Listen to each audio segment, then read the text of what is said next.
Selamat pagi, Jess. Apa kabar, Jess?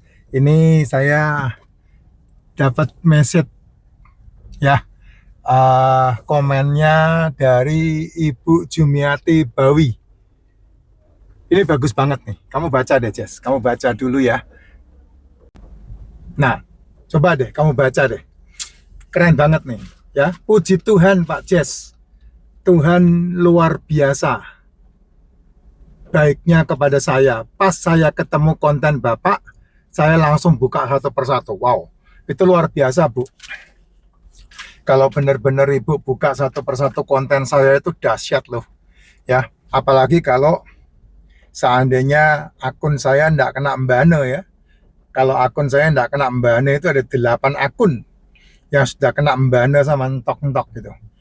Di akun ini saja ratusan konten loh, Bu. Luar biasa.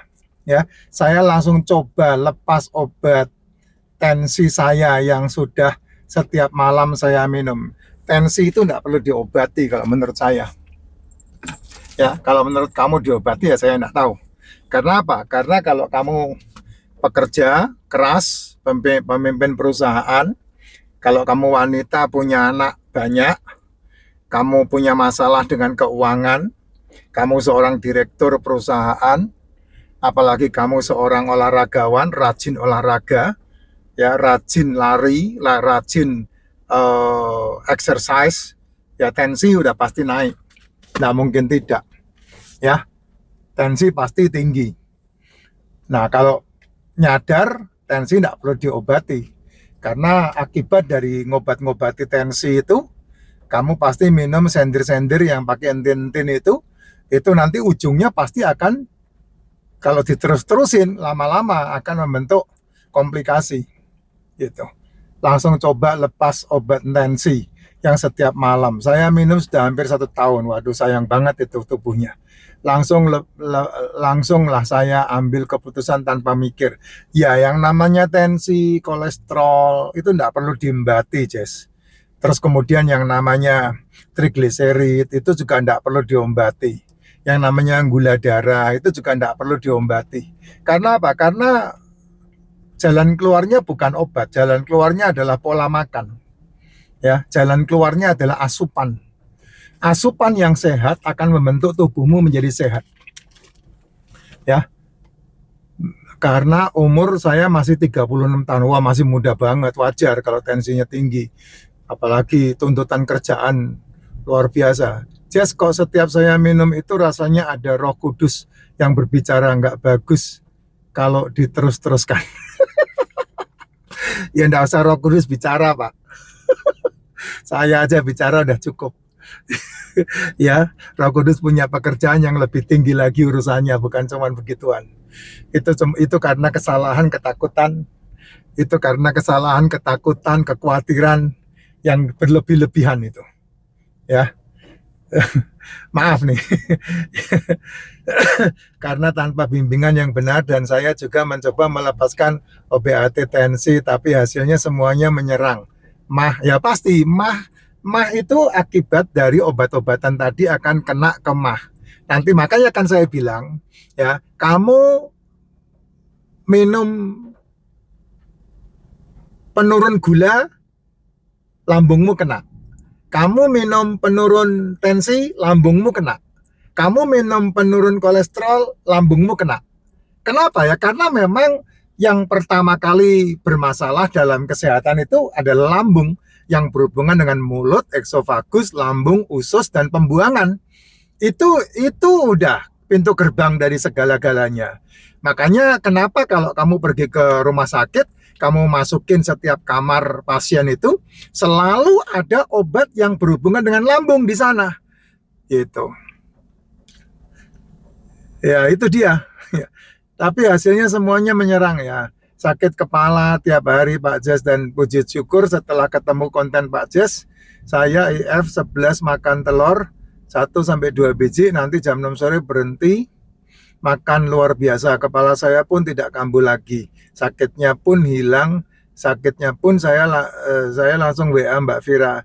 Ya, betul minta racikan Mak Jin. Ya, lebih aman di nutrisi tubuhnya, lebih bagus di nutrisi selnya, ya. Keren ya, Jess? Lebih aman di nutrisi selnya. Selmu ternutrisi dan biarkan selmu bermanuver untuk selmu sendiri. Caranya bagaimana? Kuatkan selmu. Sel itu kan meregenerasi. Ya, sel itu meregenerasi. Sel yang meregenerasi akan memperbaiki metabolis. Sel yang tidak meregenerasi maka akan merusak metabolis. Kalau metabolisnya rusak, so pasti ujung-ujungnya pasti komplikasi. Itu sebabnya jangan sembarangan ngasih obat. Ya, pilek nggak perlu diobati, batuk nggak perlu diobati, mules nggak perlu diobati, buang air pun sebetulnya nggak perlu diobati. Gitu. Karena apa? Ujung-ujung dari obat itu pasti akan mengarah ke lambung. Gitu. Karena tubuhmu itu adalah obat untuk dirimu sendiri. Nah, ini yang sering kali saya bilang kan, kamu mau menjadikan makanan adalah obatmu atau obat menjadi makananmu. Itu pilihannya kan di kamu. Saya pilek nggak akan pernah minum obat apapun. Saya batuk apalagi. Istri saya pernah mancing-mancing saya. Ngasih saya suplemen, terus diselipin satu obat. Nah, itu obatnya bisa saya lepeh tuh gitu. Nggak saya minum. Karena apa? Karena di dalam obat itu, ya minum obat nggak salah, Jess. Beneran, minum obat itu tidak salah. Karena obat itu adalah pertolongan pertama yang kamu bisa dapetin untuk merilis rasa sakitnya, tapi tidak menyembuhkan. Ya kalau kamu memang kesakitan dan mau merilis rasa sakitnya, ya kamu paling tidak di OB-atein ya. Di OB-atein kamu bisa minum yang membantu untuk merilis kayak Ponstan, kayak apa itu ya, yang seringkali dipakai oleh dokter umum untuk dikasih itu. Enggak masalah, enggak apa-apa. Tapi jangan itu dijadikan sebuah jalan keluar, karena enggak bakal bisa. Tidak bisa menjadi jalan keluar. Yang harus menjadi jalan keluar sehingga kamu bisa memiliki kesehatan dan kesembuhan yang mumpuni adalah ya kamu memperbaiki metabolis tubuhmu. Caranya apa? Caranya adalah kamu mengenyangkan selmu dengan makanannya. Ya, makanan sel itu kan asam amino, asam lemak. Makanan sel itu kan mineral, vitamin gitu. Makanan sel itu kan karbo gitu. Itu makanan sel yang sejatinya. Cuman permasalahannya asupan yang berlebih yang kamu masukkan ke dalam mulutmu, yang kemudian merusak selmu adalah karena kamu melek moto, melek cangkem, buka mulut, yang kamu makan gula. Nasi itu gula, buah itu gula, sayur itu gula. Trigliserid tinggi itu karena gula, bukan karena kolesterol. Trigliserid itu fruktosa. Ya, nanti ujung-ujungnya kalau terus-terusan kamu lakukan itu akan membentuk yang namanya fatty liver, perlemakan hati. Itu. Dan ingat baik-baik yang namanya karbohidrat bukannya tidak penting, tubuhmu butuh karena itu energi. Tetapi kelebihan yang kamu asupkan ke dalam tubuhmu itu yang akan menyumbat. Yang kamu selalu kambing hitamkan kolesterol. Kolesterol tidak akan pernah menyumbat karena kolesterol itu makanan sel tubuhmu. Gitu. Nah, itulah sebabnya untuk kamu menghindari, mengurangi itu semua, saya ajari kamu. Paling gampang adalah tidak makan malam dan tidak makan pagi. Itu paling gampang, paling simpel. Makan di antara jam 1 sampai jam 6 sore. Ya, jam 11 itu boleh makan telur.